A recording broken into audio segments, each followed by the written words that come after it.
And welcome in, everybody, once again to another episode of the High Low Sports Podcast. We appreciate y'all joining us this Wednesday afternoon, or if you're listening to us on one of your favorite podcast apps later on as well, too. It's always a pleasure to have you join us and talk a little bit of sports. It is about midway through December. The new year is upon us. The holiday season's right around the corner. Some time off to spend with the family. And the sports world is definitely starting to get ticking really fast right now as well, too, on an international and a local level as well, too. It is DJ joined, as always, by my co-host Kelsey and Kelsey. We got some good, we got some sad, and we got a little bit of bad. We're gonna save the sad for last, but we got some very interesting stuff to talk about today from a few different sports landscapes. Yeah, man, it's been wild and crazy all over the place. Look, the World Cup's winding down. There's even fisticuffs in the World Cup. Who would have thought? Unfortunately, there is some sad news in both in multiple actual places in the sports world. So it's not just one; it's multiple spots, and we'll talk about those when we get there. But unfortunately, those things do happen. We do have to talk about them. But yeah, there's also some good news. MLB winter meetings have taken place, and well, lots of movement. Yeah, needless to say, lots of huge money deals going around. And, well, Heisman Trophy was handed out, and surprise, surprise to anybody. We'll talk about that. And other than that, we got the NFL playoffs. I mean, what, 3-4 weeks away now? This is about a month away, yeah. Yeah, and then we got, starting in 2 days, we have bowl games. So, I mean, it's literally going around the corner. It's all flying around the corner here, left and right, center, and we're just along for the ride at this point in time. We're along for the ride as well, too, but we're not going to waste any more of you guys' time with this one. We're going to get right into it. We're going to start things off with our first segment, also known as the tip-off as well, too. And for the tip-off, we're going to go to a very wide stage. We're going to encompass the entire world. We're going to start large and work our way down. The World Cup winding down. The stage is set from a round of 16 all the way down to just 2 left now as well. So the entire world is watching. We are set. Argentina, led by Lionel Messi, taking on the defending World Cup champion France as well, too. France trying to go for the back-to-back. Argentina trying to wash the taste out of their mouth from that 2014 World Cup as well, too, where it felt like Argentina's chance to break through, Messi's chance to break through. And, well, if you remember correctly, they did not break through. They did not break through whatsoever. That was a very rough one for the Argentinians. So we'll start with you. France-Argentina, a not surprising matchup, but a very fun matchup. I like this matchup that we got. I know everyone was rooting for Croatia or Morocco for their various reasons, especially Croatia as well, too. There were some very non-soccer reasons people were voting for there as well, too. But what are your thoughts on this matchup we have? Yeah, well, first of all, congrats to Croatia and Morocco getting into that third place game. Morocco with one of the more impressive runs, I think, of the tournament. You got to say it's impressive to say that you got to beat Cristiano Ronaldo, and then you go and face off against the reigning world champions, and for 45 minutes in a game, you dominated. However, look, France is France. France is going to dominate in many ways, and France showed exactly why they're the reigning world champions. And look, you don't go just missing Paul Pogba, Karim Benzema, 6 other midfielders, 2 defenders from your starting rotation, like that normally would start for your squad in a world-class situation, and you don't just go back to another final. But that's what France is doing. France simply replaces Karim Benzema, one of the best players in the world this year, with, Olivier Giroud, who just happens to be the guy that just passed in this World Cup Thierry Henry for most goals in France's world history. So absolutely insane to think about when you consider he's really been second fiddle striker his entire playing career for France.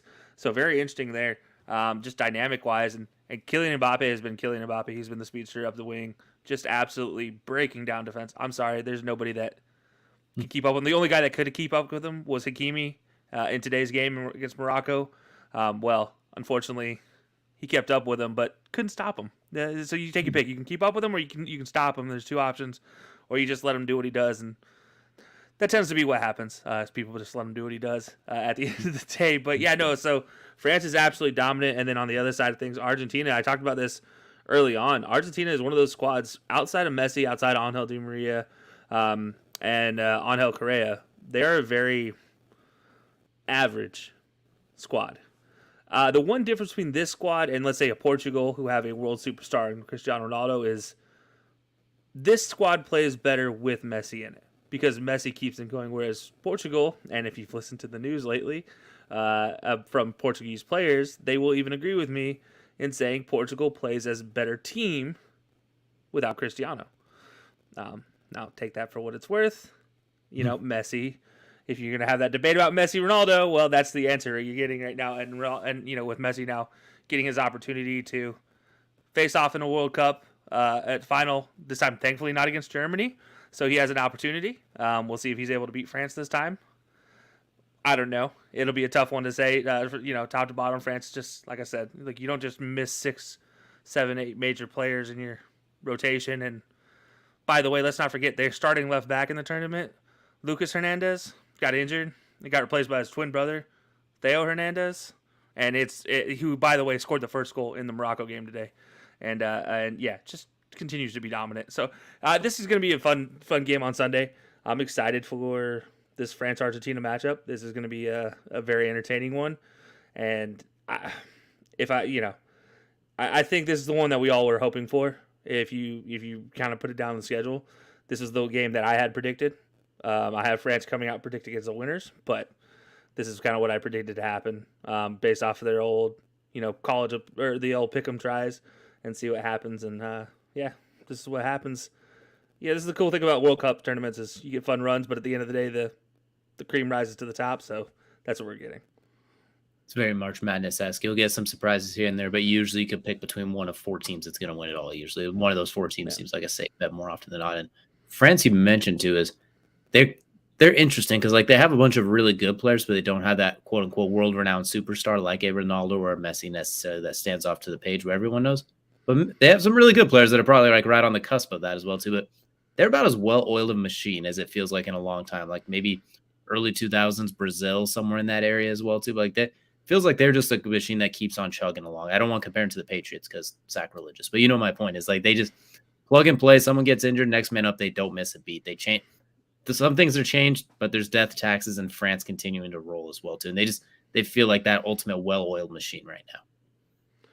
Yeah, I mean that's a good way to put it. I mean, obviously you have Mbappe as the soon-to-be usurper in the world superstar rankings. If he could ever get out from underneath Neymar and, well, ironically, Messi's shadow in this one. So that is a storyline to follow, by the way, if you guys want a storyline to keep track of. Kylian Mbappe being the young upstart at PSG, Messi being the old wily veteran, shunned from Barca, finds a new home at PSG. He's part of the strike partnership, or trio, if you will, with Mbappe. Very interesting stat line, by the way, if you go to their PSG time. There is 0 assists given from Mbappe to either Neymar and Messi on the club level. So Mbappe does not pass to those two to get assists. However, there is something like 22 combined between Neymar and Messi to Mbappe assist-wise. So, interesting to look at a stat maybe that way. But, I don't know. I don't know if that's a storyline somebody wants to pull a tug on or try to make something out of. Somebody obviously is going to. That's always the case as well. So, yeah, it's going to be interesting to see on Sunday for sure. Absolutely. You mentioned he's tugging for the crown, and this might be his chance to, for lack of better terms, take over that throne, or at least get himself at that table that he's right on the cusp of. But speaking of a guy who's been at that table since the table was basically since the last table. This table's been around a long time, since Messi's been at it as well. This is kind of a chance for redemption. It feels like after that 2014 World Cup where they got there, it felt so good, and then Germany, I think it was like 5-1 or something like that. Like it was pretty. It was bad. It was, and Messi just looked. Obviously, it's not a one-man game, but he did not look like himself as well, too. Waited almost 10 years to get a chance at redemption here as well, too. Do you think he's going to be able to step up to this one, or do you think it doesn't necessarily matter even if he plays his best game? France is just a little bit too much. Yeah, I mean, so, I'm going to go back to 2014. That one ended 1-0, but in a heartbreaker in the 113th minute by, of all people, Mario Götze, who just, empty for the entire World Cup, and then gets that one goal. So it's kind of in the story of it almost feels like Messi in finals though, as he gets so close, and then something comes out of nowhere, or player comes out of nowhere to score a game-winning goal for the other team. Seems to be kind of the storyline for him historically in this one, and I don't know if he has enough to get there, but I will say that this is his only best chance because France's defense as good as they are, do not keep very many clean sheets. Obviously, this being against Morocco being one of the few, but they do not keep very many clean sheets in games where they are pressured. And it is an opportunity that you never know. They could pull something off. Look, Messi, all he needs is a moment of magic, one moment of magic, and Messi can turn it around. So I think it'll be a very interesting one. I do think he has an opportunity to kind of break the snide and be the guy that finally goes and gets his title, but we'll have to wait and see. Yeah, absolutely. By the way, I was thinking of the qualifier in 2018 when they played Spain. That was 6-1. That was the one I got Yeah. mixed up as far as like the absolute smack. But that's definitely Well, yeah, something to and keep in mind. Germany the round before did beat Brazil 7-1. So I mean, Gotcha. it's All right. So yeah, we're crossing. Germany was not a team that anybody wanted to face in 2014.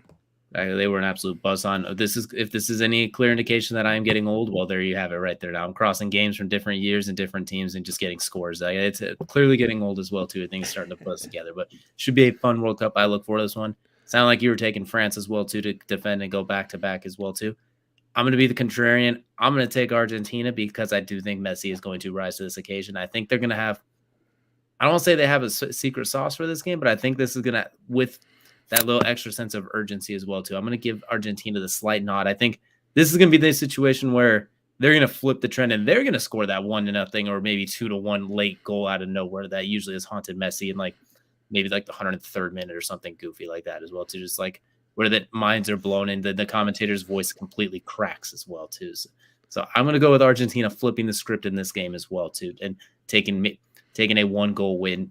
Probably a late goal too. Maybe I'll go 2-1 because I don't think you're going to keep France out from goal. So give me 2-1. All right, I like it. Yeah, I'm gonna stick with France. That's a safe bet. Two If I was no betting money, that's a two safe. 2-1 sounds pretty good for France right here. But yeah, I mean, I am honestly not sold. It would be a very interesting storyline for Argentina to have the biggest upset in the tournament being beaten in the first round as handily or in the group stages as handily as they were by I think it was Saudi Arabia, and Yeah. then to turn it around and then win the World Cup against France.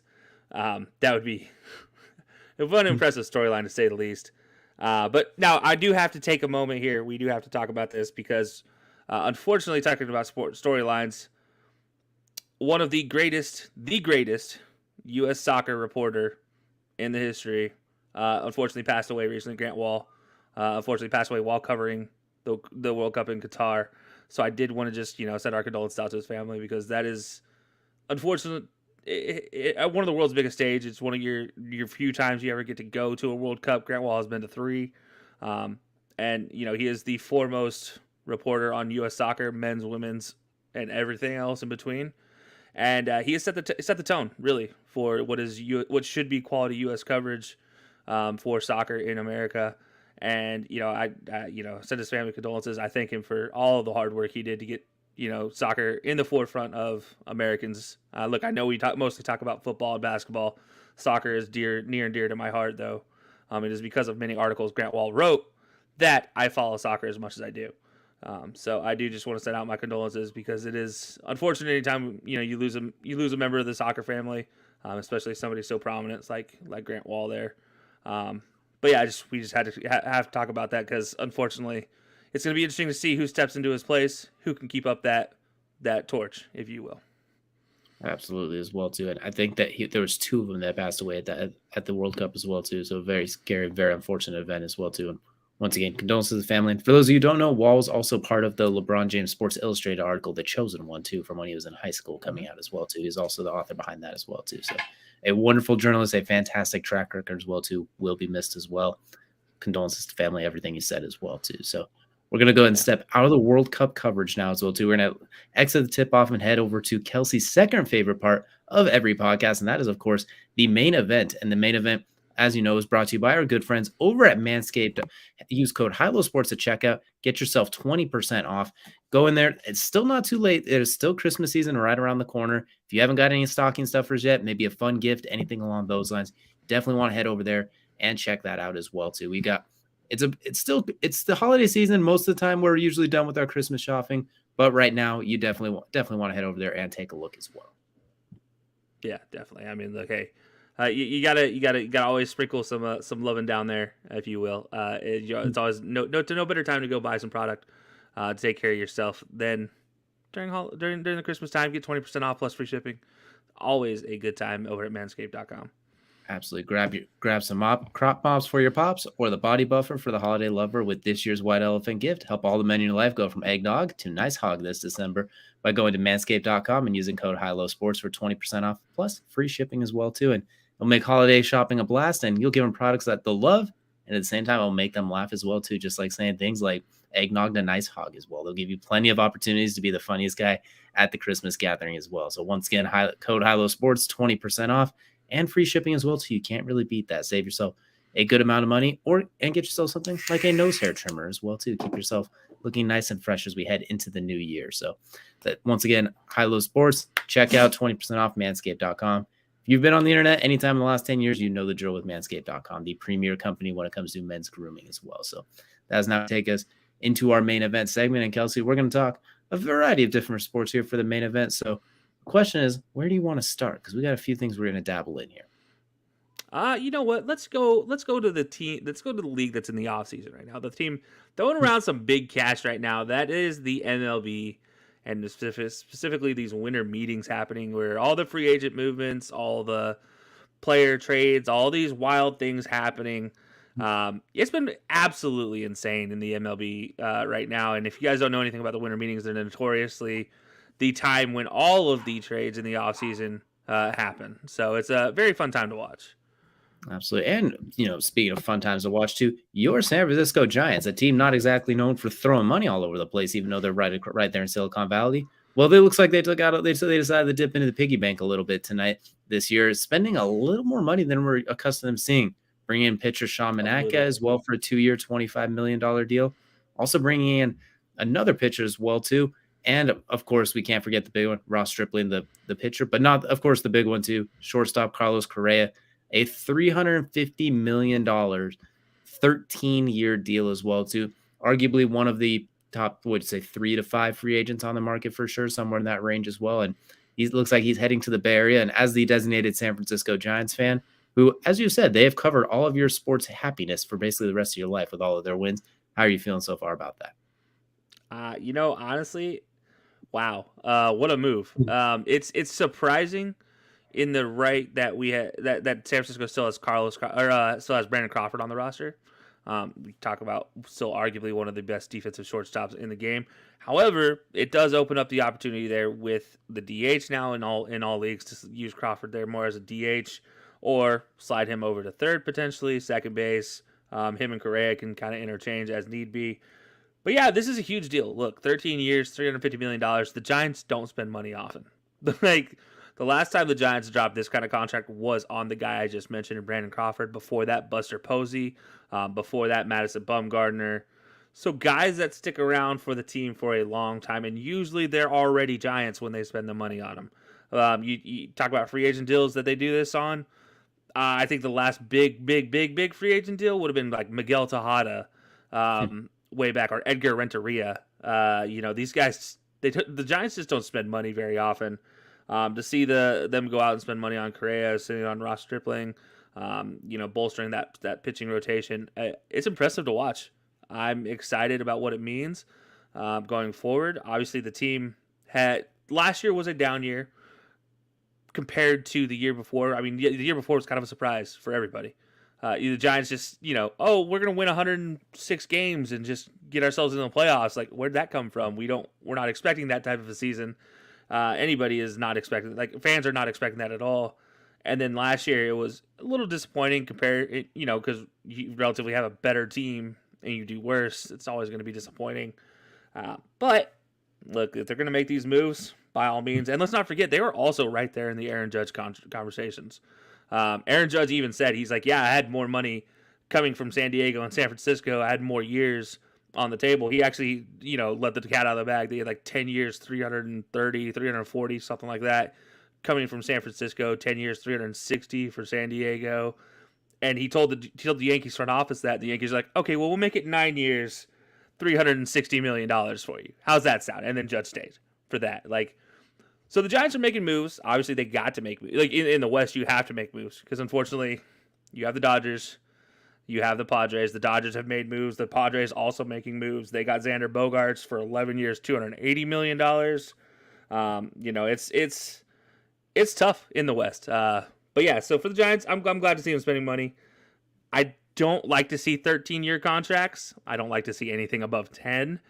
We all know the history with 10-year plus contracts. They don't ever pan out. Usually the 8th, 9th year of the contract is usually where the player gets traded, gets released, it gets worked. Somehow the deal gets moved. So I don't like to see that length of a contract, but I guess it's okay. Yeah. I don't know. It's tough. Like that's a lot of money to be thrown out there right there. It's a weird. Baseball's free agency is weird. Like their contracts right now, it's like it feels like the basketball from 2 years ago when the NBA got the extra boost in TV deal money. Like this, what it kind of feels like. It's like you're ecstatic to get the player, you're ecstatic about that, but when you look at the years and the money, it's like, well, damn, hold on now. Can he be like what that Aaron Judge is as well, too? Which its potential is there. It's just like if it doesn't work out, that is that is you end up like the Broncos in that case if that doesn't work out, basically. And that's the biggest concern there. And what's nice for Correa is he turned down a 6-year, $120 million with Houston just 2 years ago. Collected about, was it $30 million or so from Minnesota this year? And now you got $350 million coming your way. So bet on yourself, and yeah, he's going to be set for a while as well too. Some other moves you did mention the Dodgers. They brought in Noah Syndergaard to add some pitching depth because why wouldn't the Dodgers as well too? Like I said, it's the West. Everything goes that way. And an interesting one too, and we kind of looked at it as well. Trey Turner, who, if I'm not mistaken, it sounded like there was a lot of talks about him possibly going to the Padres as well too. And now Trey Turner signing across. Going all the way across to Philadelphia, joining Bryce Harper and the World Series runner-ups. And my first question to you is, A, holy moly, that's a lot of firepower. And B, do you think this might get them over the hump to where they can get back next year, maybe avenge that loss, for lack of better words, like the Astros did this year? I don't know. I don't know if Trey Turner is the answer because that pitching staff still, to me, is the issue. I would have liked to see them get in the Kenley Jansen sweepstakes. Obviously, Boston ending up with Kenley Jansen there for the closer role. I would have liked to see that, but again, can't be beggars can't be choosers. So I'm going to say this: Trey Turner. Anybody getting Trey Turner immediately bolsters their offense and their defense, each consecutively. It is a little confusing. Again, this is one of those moves like you have a shortstop already built into your team. Why are you going and getting another shortstop? But with that said about Trey Turner, he can slide over to second base. Willingly does slide over to second base as well. And look, this guy's going to play every single day as long as he stays healthy. He's going to probably lead your team in hits. He's probably going to lead your team in stolen bases. He's probably going to lead your team in slugging plus OBP. That's just what he does. He's on base all the time. He can pop a few here and there, but he's going to be all over these base paths when he gets the opportunity. One of the smoothest sliders I think I've ever seen as well, as far as just sliding into home plate and popping right up. If you guys haven't seen some of his montage of his beautiful slides, literally they have montages built in on TikTok and YouTube and everything else of how well he slides. His defense is nothing to be scoffed at. So yeah, look, Trey Turner is a huge get.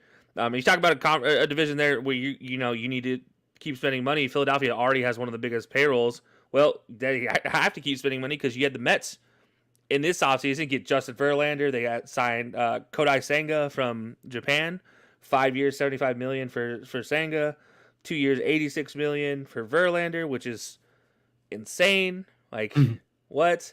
And then you had the Braves down there getting Sean Murphy in a deal in a three-way trade with Oakland and Milwaukee, which sends a bunch of catchers all over the place. They get Sean Murphy. Oakland got Manny Pena, and the Brewers got William Contreras. It's getting wild and crazy right now, all over the place in the MLB. And then the only other move that I really think we need to talk about that is like, well, actually, there's two moves. One that I think is going to go under, and it's going to be classified as the best underrated move, and that's going to be Josh Bell to the Guardians. I think that is a huge move. 2 years, $33 million too. That's a really good deal for him. Yeah, huge move with a great contract for the Guardians, like very player friendly, or very very team friendly. Considering I just talked about a 2-year, $86 million move for Justin Verlander, and then you get 2 years, $33 million for Josh Bell, who is a power hitter who can hit for average, who's going to be a starting everyday first baseman. It allows you to use guys that you are platooning there at first base now in that DH role, slide him in and out, or play him every day as a DH. But Josh Bell is going to be huge for the Guardians. I think he's probably going to go in my book as the best economical move on across the board so far. And one of the other bigger moves I got to mention is Jake DeGrom. Obviously, this was early on in the free agency pool. He signed with Texas, 5 years, $185 million. Kind of set off this fireworks for big deals. But yeah, those are really the biggest moves so far. And there's still more to be made. It is going to be a wild offseason for the MLB, and you're going to keep seeing these weird contracts pop up left and right that are just like, are we sure that's what we want to do? Obviously, the only one I'm leaving out is the Cardinals signing their brand new catcher, Wilson Contreras. That's first time since 2003. I think Molina's not going to be in the lineup and on the roster anywhere as well too. Like, you go from keeping Albert Pujols, the basically who's been around since the dawn of time, and Molina. You have you have OGs from almost 2 decades ago, and now you can see them starting to make some moves. But I do want to go back to the Josh Bell one too, because what I really like that he brings to is the Guardians offense felt like almost like kind of water pistols sometimes. Like they could get on base, they made a lot of contact, but they lacked a little bit of firepower as far as like cracking them out of the park. Now you bring in a guy who until the playoffs. Yeah, and then that's what. Yeah, exactly. Josh Bell, who you mentioned, could be a primary DH as well too, from a team that had the worst DH production last year. He can just come in, if nothing else, he just provides a little bit of a threat of the ability to thump it out of the yard. He gives them at least a howitzer on the roster. When you saw when they played the Yankees, when it wasn't an arms race, it was the Guardians were up 2-1. But then it turned into a bit of a fire arms race, and that's when the Yankees were able to kind of run away with a little bit as well too. Now this at least gives them a cannon in this firefight, as opposed to just some muskets going up against a bunch of cannons and ballistas. Yeah, no, it's huge. I mean, you look at this. You look at where the Guardians play, Progressive Field. You look at that stadium build. You're not trying to hit it out of left field. If you're being completely honest, you want a left-handed hitter. You want him to get around the ball. You want him to drag it down the line. Josh Bell can do that very well. He can also drive it opposite field, which is huge because you have that giant wall out there. What that means, though, is he's going to be bouncing the ball off walls, getting easy doubles, simple things like that, much like you see guys do in Boston for left-handers.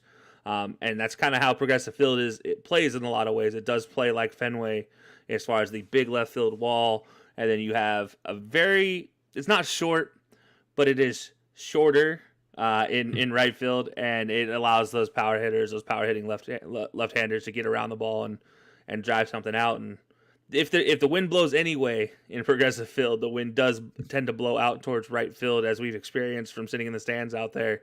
It does tend to blow out there instead of the bleachers. So it is very, very. I don't know. I love this move from a lot of standpoints, mostly that power standpoint, but really I also think just defensively, I think he can come in, either stay as a DH or be your number one, starting first baseman.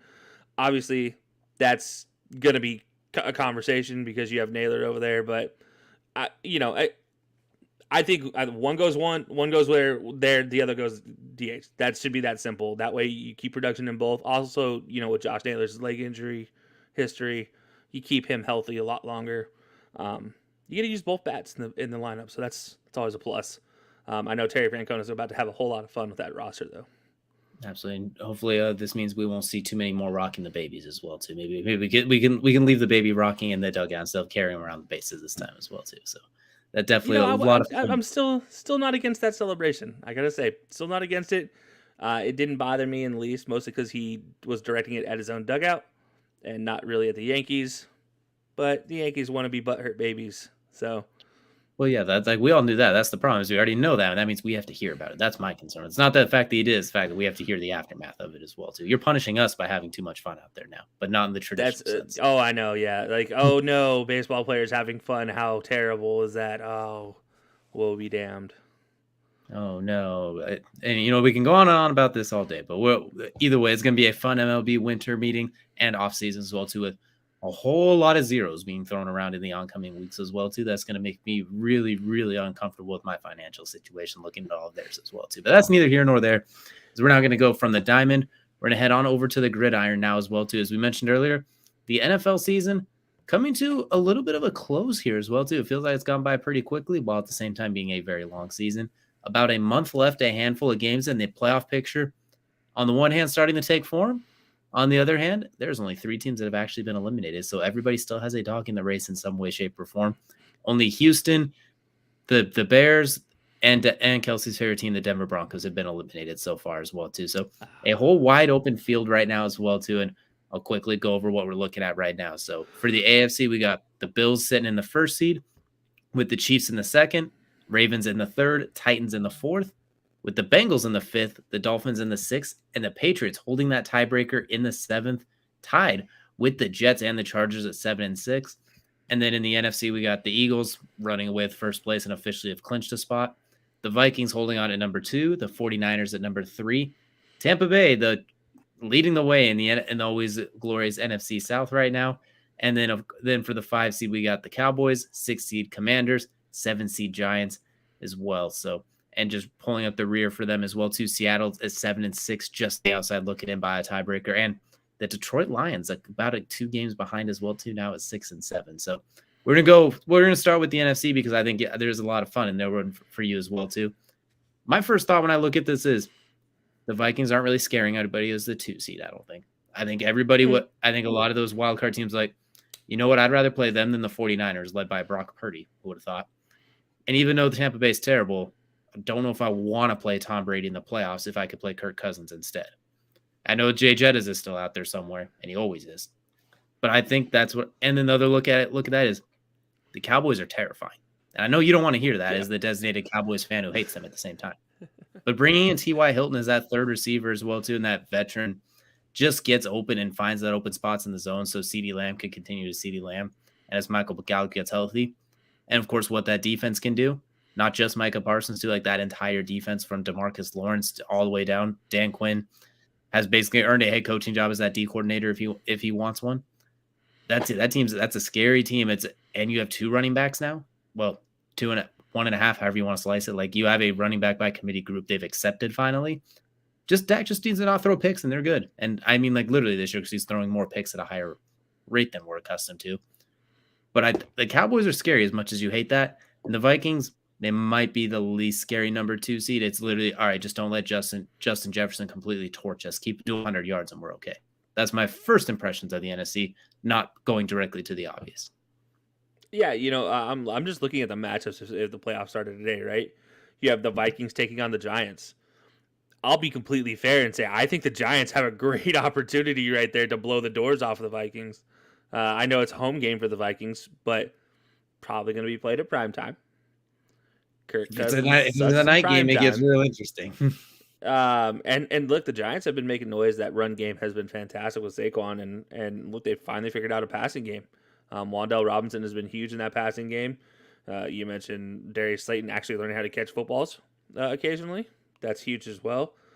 So it's going to be very interesting with that Giants team, who they match up against. If they do match up against that Vikings team, that is going to be a very interesting first round matchup that we could see a 7 seed upset right there, and go play the Eagles in the next round because that's how that's going to work out.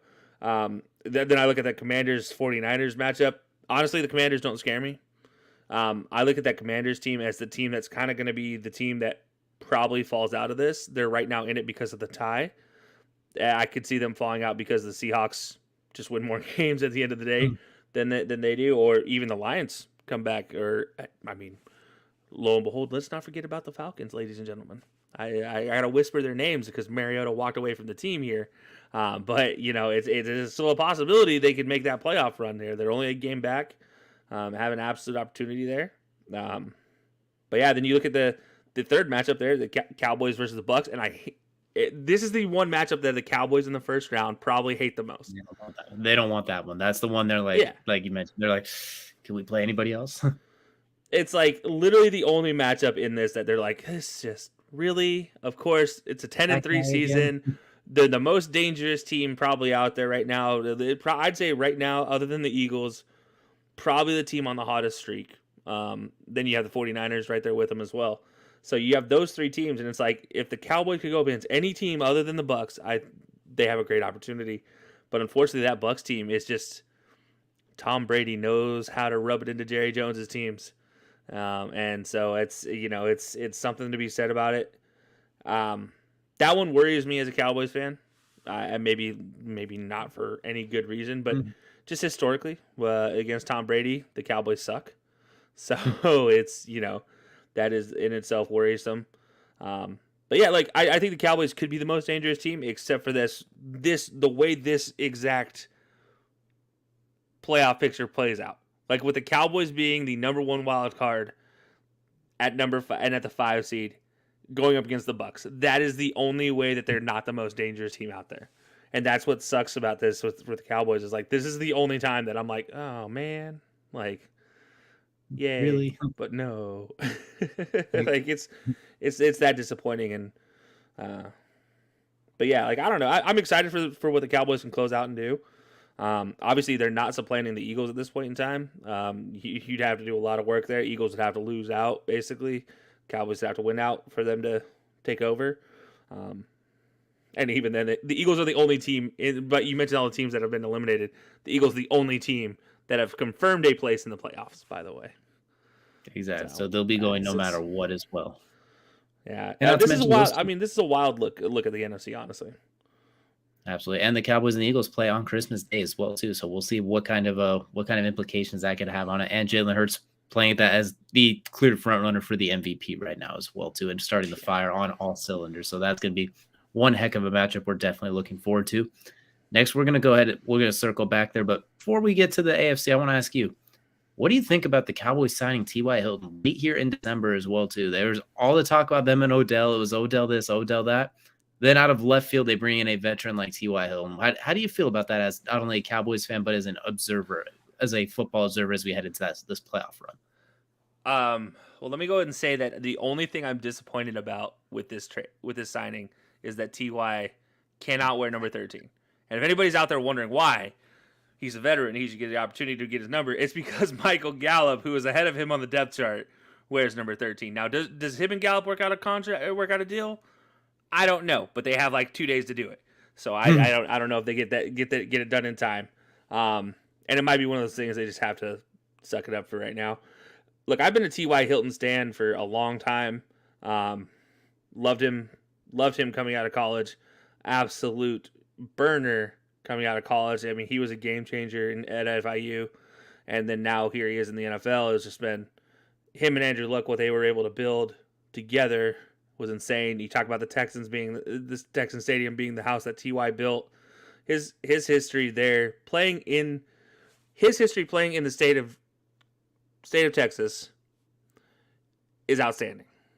Period. We're not just talking about in NRG Stadium where the Houston Texans play.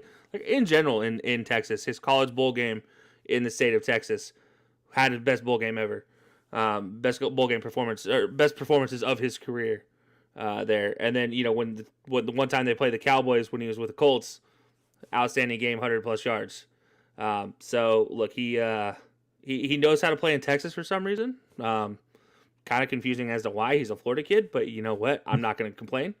I do think what he does well is exactly what the Cowboys are missing from a third receiver. I'd even say a second receiver. And it's telling that they had one game with James Washington. He got targeted 3 times, dropped one of them. And that was the only one he actually got credited for dropping, by the way. But yeah, like it's telling that James Washington was that far like away from being used, and they're like, yeah, we still need a third receiver, so we're gonna go get the ghost off the free agent market here. And you talk about Odell, well, there goes Odell, and that's okay. You know what? If he wasn't planning on playing until the playoffs anyways, so. Go get T.Y. now, let him learn the playbook for the next 2 weeks, and I might change my answer about that Bucks matchup. He gives them, even in his advanced days, he is still probably the fastest receiver on that team as well, too, even in his older stage as well, too. And he knows how to find those him and CD have a really good foot race there, that's for sure.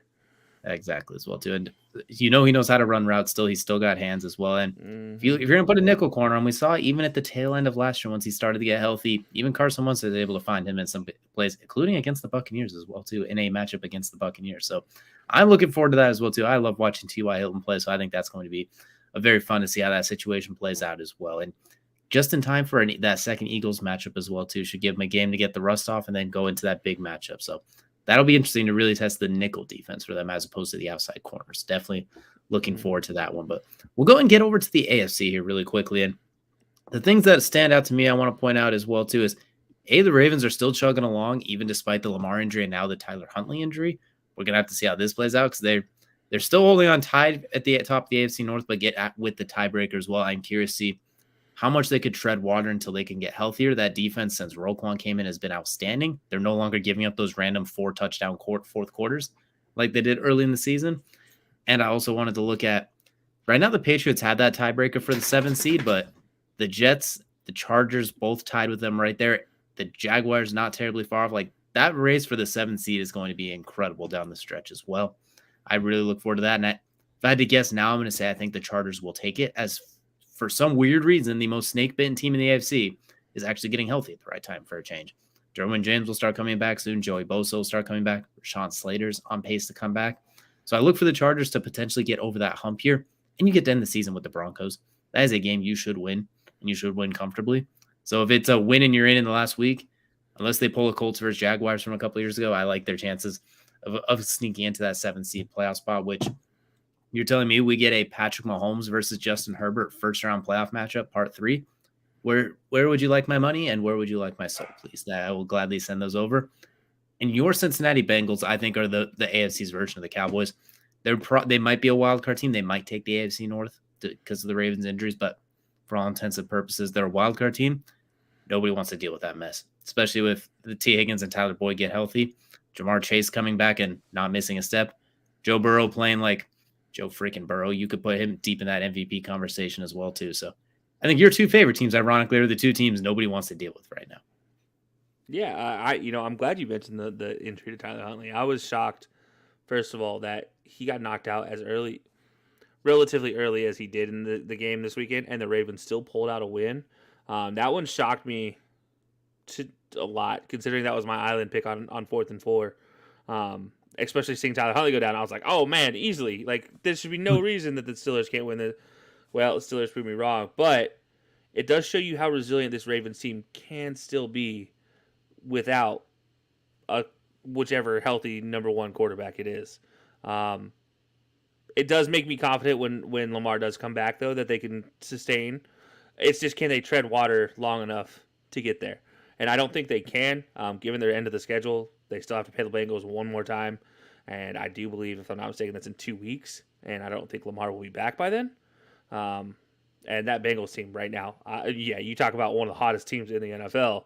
Just like we talk about the Cowboys, 49ers, Eagles, Bengals are right there with them as far as just Bengals and Chiefs. Like, I don't want to play them right now because they are absolutely on fire. The Chargers, as they get healthy, are getting there as well. But, yeah, the Bengals just look so good now that everybody's healthy again. That obviously the Joe Burrow, Jamar Chase's combination is just insane. Yeah, I mean, I'm interested to see what's going to happen here. I do want to keep an eye on this 7 seed though, because that Patriots, Chargers, Jets combination, along with the Jaguars, who are just slowly sneaking their way in there. I don't think the Jaguars get a wild card, but I do think they have a chance at that AFC South position, which gives them the 4 seed. You know, if they do, it's just that's so ironic that they could pull that off now that they have the tiebreaker over the Titans, if they get there. So. Very interesting to keep an eye on the AFC South there for that 4 seed alone, because you talk about the Bengals, probably would much rather go up against the Jaguars than the Titans if they could ask, please. Like, can I have my choice? I'm going to go against the Jaguars there, because honestly, that Titans defense is tough, and Derrick Henry, look, tough to bring down. Yeah, tough to bring down at any point in time.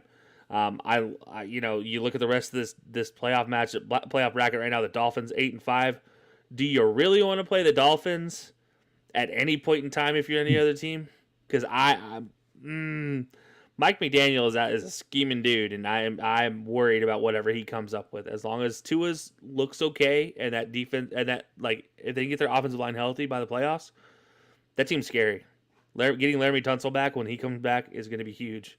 Terran Armstead, if he comes back, if he's able to come back in time for the playoffs, that would be absolutely huge.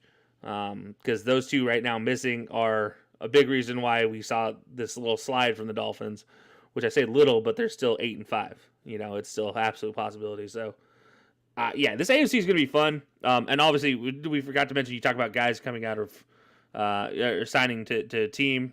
You have the resurgence of old Cole Beasley taking a shot again with the Bills here, coming out of retirement. So very interesting to keep an eye on that as well, see how he does in providing that fourth alternative for the Bills as well. Very interesting. That's when I look at the Bills and the things they could use for this playoff run. A slot receiver was kind of the last thing I kind of envisioned as well too. I'm looking more at corner or pass rusher, but you know what? They know what they need as well too, and we'll definitely see if he gives them that extra shot they need to get to the Super Bowl as well too, or if it kind of piddles out a little bit as well. Before we leave the NFL though, I do want to take a look at the Tankathon as well too. As we talked about all the teams that are in the playoff run, we talked about the 3 teams that are officially out of it, but there are some teams here that I think are going to be very interesting for the wrong reasons. Obviously, Houston right now is front center, captain Choo Choo leading the way to the number 1 overall pick, sitting at 111-1 right now. Next up, though, the Seahawks are picking at number 2, courtesy of the Denver Broncos at 3-10, having lost 5 in a row. Chicago, unfortunately, a promising point in the season. They are sitting at 3-10, having lost 6 in a row, though. Detroit sitting at number 4, but not in this way they normally do. It is courtesy of the Rams, who are now sitting at 4-9. But do we see a bake show going on in LA maybe as well too? Maybe that pick gets a little bit different. We'll have to see how that one plays out. And then courtesy of the New Orleans Saints, the Philadelphia Eagles sitting at number 5 because of the Saints 4-9 record. Arizona now without Kyler Murray for the rest of this year and a good portion of next year with that torn ACL, sitting at pick number 6 now as well too at 4-9. The Indianapolis Colts at 4-8-1, sitting at pick number 7. Raiders, Carolina, Atlanta, Jacksonville, Houston, courtesy of Cleveland, Pittsburgh, and Green Bay all make up 8 through 14 at a 5-8 record as well too. So before we jump out of the NFL, looking at that kind of mess in that lottery picking scenario with only 3 teams guaranteed to be in the lottery, and 2 of those don't even have their pick either. Or sorry, 1 of them doesn't actually even have their pick either. What are your thoughts on the Tankathon, and where do you see this one shaking out? Which obviously I think we agree Texans are probably getting that number 1 overall pick. Yeah, I think the Texans hold on to that number 1 overall pick. I do think the Seahawks will take that number 2 overall. I do think the Broncos will continue sucking for long enough to give them the number 2.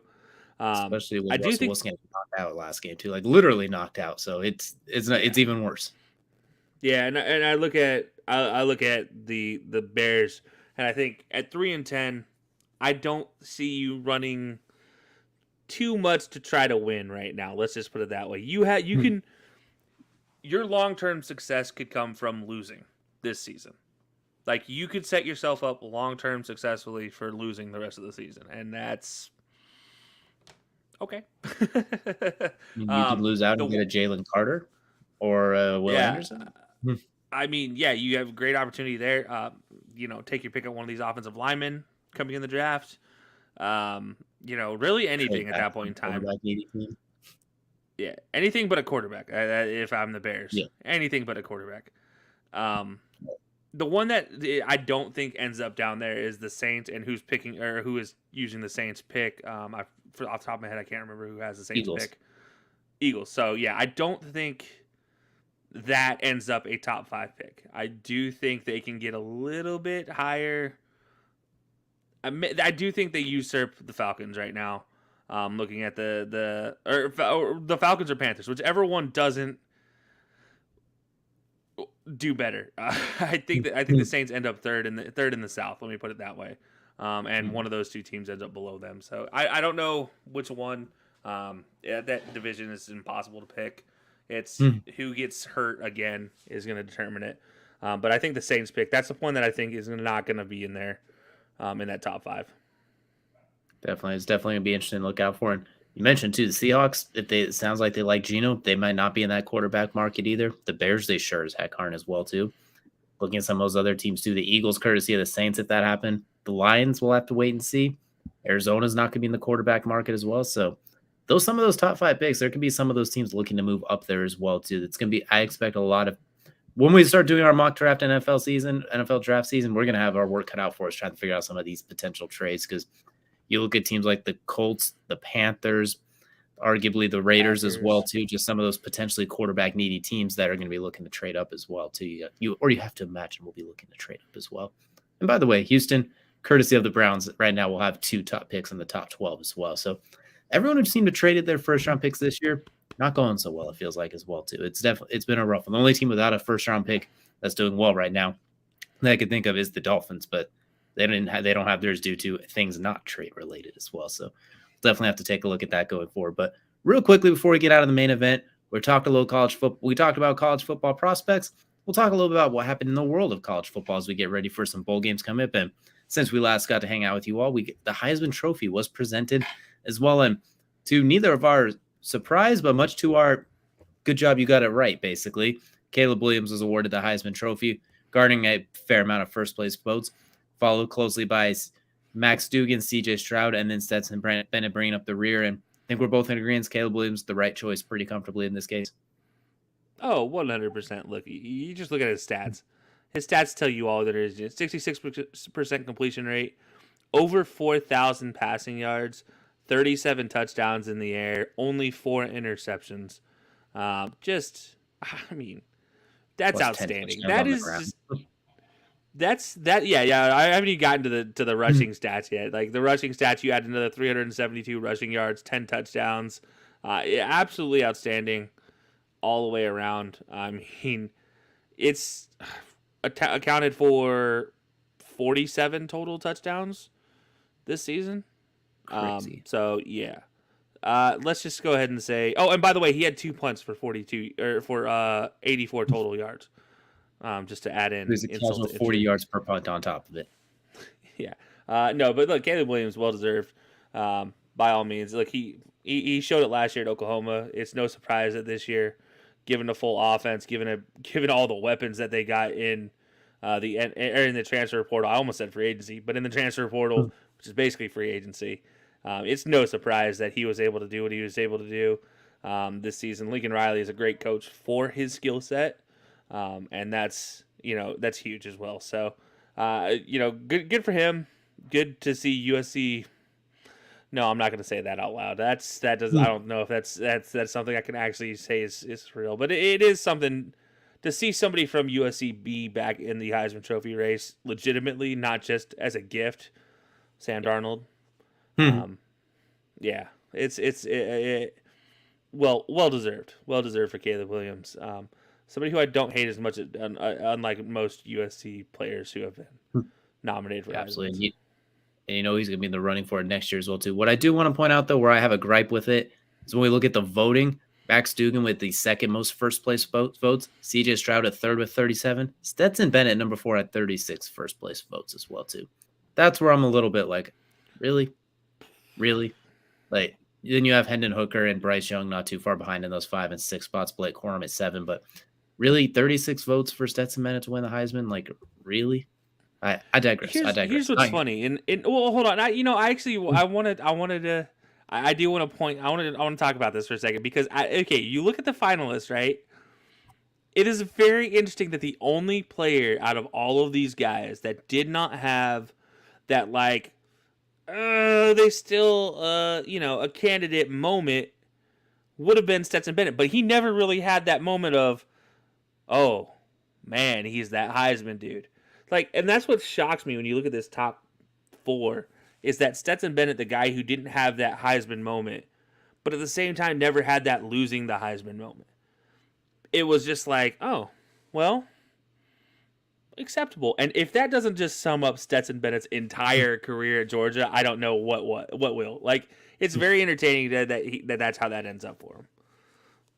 That is fair. I still stand by. I don't know if he should have been number 4 there as well too. And seeing the first place votes over what C.J. Stroud, Max Dugan, and Caleb Williams did still definitely surprised me as well. Especially when there's a Hendon Hooker and a Blake Corum just right on the outside. Like, hey guys, I know we're injured, but we only missed like Bijan. 6 quarters or something like Robinson. that. Like, that there you go. Like you could throw Bijan Robinson on top of it as well too. It's a very long list. Michael Penix Jr. is not even that far out of it, and of course Drake May, who probably will be in there next year. I think it's safe to say Drake May is going to be making some noise next year out of North Carolina. So it's a very fun Heisman Trophy race as well too. But that will do it for our main event segment here. And now we're going to stay in college football as we head into Crunch Time, brought to you by Outlier, making sports betting smarter, not harder. Go and click the link in our bio, outlier.bet/high-low sports.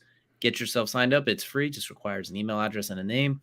Betting odds, trends, everything you need to know to bet smarter and win yourself some money. Definitely go check them out as well too. Always a pleasure to work with that crew as well. And you know what, they've helped us out as well too with winning we can't fully sports bet right now in Ohio, but as we dabble into some other states and give it a try, it's definitely helped out as well too across all major sports books. But we do want to spend Kelsey's favorite part of the segment, remembering the pirate himself, Mike Leach, one of the innovators of passing offenses to this day, the air raid architect, if you will. That's how I like to describe him as well. With some of the best interviews, you'll see some of the best sound bites for everything from comparing fans to Woodstock and everything in between. An absolute treasure. Hate to see him go, especially like that as well too. A young 61 years old. College football world's going to miss him. For me, I'm going to give one quick football moment that stands out for me, and that's when he was on the offensive staff at Texas Tech. They were ranked number 7, took on number 1 ranked Texas, led by Colt McCoy. 7 seconds left. Graham Harrell throws a back shoulder fade to Michael Crabtree, breaks the tackle, walks it in a huge upset. One of many moments for Mike Leach that stands out for me, but just what he did and turned Texas Tech into an absolute air yardage factory was absolutely incredible. Correlated to Washington State as well as recently Mississippi State as well too. Absolute legend of the college football game, will definitely be missed as well. Yeah, I mean, look, you know, it's funny you mentioned that moment. I was actually on my senior trip in high school. We were at Disney World. We had just gotten off the bus that day, and I fell asleep during the game. I woke up to watch Michael Crabtree make that catch and turn and run up the field, and then I went back to sleep right afterwards. Like, it was just one of those moments like, oh, wow, that happened. All right, I'm going back to sleep. Like, it was a long bus ride to get down there. But no, for me, I look at Mike Leach in his career, and, you know, one of the few coaches that you can honestly say around the sport of college football that most coaching members, most coaching staffs, except for maybe, you know, Texas's back in the day when he was at Oklahoma, would probably say they love Mike Leach at some point in time. Like Mike, every single coach that I can think of has a story about Mike Leach, including Nick Saban. If you don't know, Nick Saban lost a recruit to Mike Leach. Not just any recruit, by the way.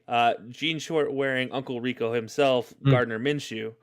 And by the way, Michael Leach almost turned Gardner Minshew into a Heisman Trophy candidate and a first-round pick. So, you know, potential first-round pick. Yeah, but look, it was what he was able to do, his innovation. It's amazing. Sadly, though, do you know he is not actually going to be eligible without a like the percentage or something like that. Yeah, he's not going to be eligible for the NFF Coaches Hall of Fame. He currently has a 596 winning percentage, and you need a 600 winning percentage. First of all, let's just be clear about this. At Texas Tech, at Washington State, and at Mississippi State, he had a 596 win percentage in his career. That's insane. Do you know how hard it is for these teams to win 60% of their games? Like, they can't do it without Mike Leach. Like, Mike Leach, if you take Mike Leach's careers out of these teams' history books, these teams are under 500 collectively. Like, you're Washington State, always Washington's shadow. Like, you don't just go there and win. Like, it's like you go there to pad your resume. It's insane. It's insane to think that, look, Mike Leach, what he was able to do. Also, and you know, there's a story that's been circulating about the reason why I mentioned Texas's coaching staff. He created a false 14-play script for the first 14 plays of the game in the Red River rivalry against Texas when he was at Oklahoma staff, and they conveniently dropped it for the Texas to pick it up. It ended up passing it to the defensive coordinator, and they even said like, "Yeah, I was too busy watching that." And next thing I know, I'm down 14 points because I'm calling all the wrong defenses. So Mike Leach is an innovator. He was a crazy man. He did crazy things. He had crazy, sayings, but we all loved him for it. The pirate is a very loving and endearing term for Mike Leach. And look, we wish all the best to his family because this is a sad one for the sport of football. Absolutely, will definitely be missed as well too. We're going to end on that note as well too. We appreciate you all joining us for this episode of High Low Sports Podcast. We will see you guys all again next week.